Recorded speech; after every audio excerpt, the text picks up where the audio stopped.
സത്യം പറയുകയാണെങ്കിൽ ഇനി അങ്ങോട്ട് മോഹൻലാൽ ആരാധകർക്ക് സന്തോഷത്തിന്റെ ദിവസങ്ങളാണ്. കാര്യം മറ്റൊന്നല്ല, നാളെ എമ്പുരാൻ സിനിമ റിലീസാവുകയാണ്. അതിന് മുന്നോടിയായിട്ട് ഇന്ന് നമ്മുടെ തുടരും സിനിമയുടെ ട്രെയിലർ കൂടി പുറത്തു വന്നിട്ടുണ്ട്. സത്യം പറയുകയാണെങ്കിൽ ട്രെയിലർ കണ്ടപ്പോൾ എനിക്ക് വളരെയധികം ഇഷ്ടപ്പെട്ടു. ഈ അടുത്ത കാലത്തൊന്നും ഇത്രയും വൈബായിട്ടുള്ള ഒരു മോഹൻലാലിനെ നമുക്ക് കാണാൻ പറ്റിയിട്ടില്ല.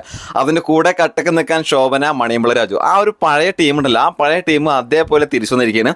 അപ്പോൾ എന്തായാലും ഇത്തവണത്തെ ഈ ഒരു തുടരും സിനിമയുടെ വരവ് ചില്ലറ വരവൊന്നുമല്ല. കാരണം ദൃശ്യം സിനിമയാണ് ഇതുപോലെ ഒരു ഹൈപ്പും ഇല്ലാതെ സാധാരണ ഒരു ഫാമിലി സിനിമയാണെന്ന് പറഞ്ഞിട്ട് പുറത്തു വന്നത്. പിന്നീട് സംഭവിച്ചത് ചരിത്രമാണ്.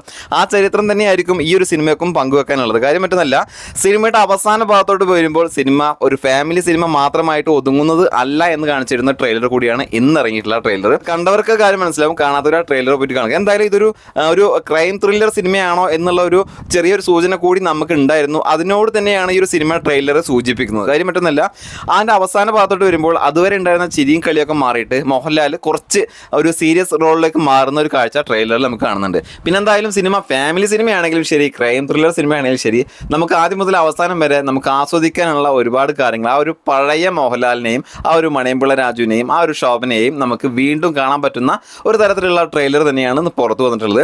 ചിരിയുടെ മാലപ്പടക്കമായിരിക്കും സിനിമ. ഈ സിനിമ ഇറങ്ങുന്നതോട് കൂടിയിട്ട് നമുക്ക് കുറച്ച് കാലങ്ങളായിട്ട് മിസ് ചെയ്തുകൊണ്ടിരിക്കുന്ന ആ ഒരു പഴയ ലാലേട്ടനെ നമുക്ക് തിരിച്ചു കിട്ടുമെന്നുള്ള കാര്യം തീർച്ചയാണ്. അപ്പോൾ എന്തായാലും തുടരും ട്രെയിലർ ഗംഭീരമാണ്. നാളത്തെ എമ്പുരാൻ കൂടി ഗംഭീരമായി കഴിഞ്ഞാൽ ഇനി അങ്ങോട്ട് മോഹൻലാലിന്റെ ദിനരാത്രങ്ങളാണ്. സത്യം പറയുകയാണെങ്കിൽ മലയാളത്തിന്റെ ആ ഒരു കിരീടവും ചെങ്കോലും തിരിച്ചു പിടിക്കാൻ രാജാവ് ഒരുങ്ങിക്കെട്ടി ഇറങ്ങിയിരിക്കുകയാണ്. അപ്പോൾ എന്തായാലും ഇനി അങ്ങോട്ട് മോഹൻലാലിനും മോഹൻലാൽ ഫാൻസിനും ആഘോഷിക്കാനുള്ള എല്ലാ വകയും ഉണ്ടാവട്ടെ എന്ന് ആശംസിച്ചുകൊണ്ട് വീഡിയോ ഇവിടെ നിർത്തിയാണ്. ട്രെയിലർ കണ്ടവർ നിങ്ങളുടെ അഭിപ്രായം താഴെ കമന്റ് ചെയ്യുക. പിന്നെ വേറൊരു കാര്യം കൂടി, നാളെ എമ്പുരാൻ ഫസ്റ്റ് ഷോ, അതായത് 6 മണിക്കുള്ള ഷോ ആരൊക്കെയാണ് കാണാൻ പോകുന്നത് എന്നുള്ളത് കൂടി ഒന്ന് താഴെ കമന്റ് ചെയ്യുക. മമ്മൂട്ടി ഫാൻസർ നിരാശരാവണ്ട, 8 മണിക്ക് ബസൂക്കയുടെ ട്രെയിലർ ഉണ്ട്. ട്രെയിലർ എങ്ങനെയുണ്ടെന്ന് കണ്ടിട്ട് നമുക്ക് കാര്യങ്ങളൊക്കെ ചർച്ച ചെയ്യാം. അപ്പോൾ എന്തായാലും മമ്മൂക്കയിൽ ലാലേട്ടനെ കൂടിയിട്ട് ഈ ഒരു പെരുന്നാൾ സീസൺ ഗംഭീരമാക്കട്ടെ എന്ന് ആശംസിച്ചുകൊണ്ട് വീഡിയോയുടെ നിർത്തുന്നു.